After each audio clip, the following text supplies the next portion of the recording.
Good morning, it's Pastor Colin with your Daily Word.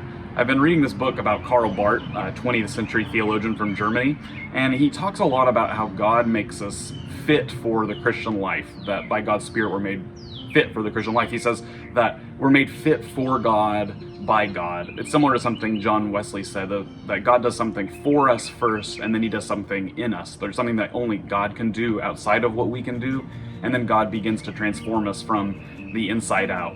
And it's an encouragement to me in this time of separation and isolation, because discipleship is done with other people, is done alongside other people.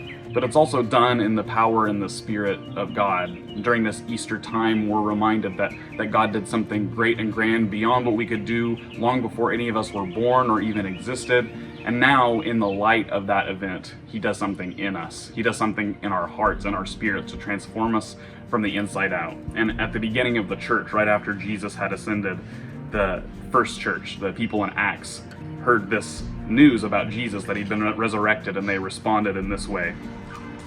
They heard that, therefore, all Israel be assured of this: God has made this Jesus, whom you crucified, both Lord and Messiah. And when they heard this, they were cut to the heart, and said to Peter and the apostles, brothers, what shall we do? And that's the question for us now, post-Easter. Now that we've heard this good news, what shall we do? I hope you'll ask this question and be transformed from the inside out during this time. Amen.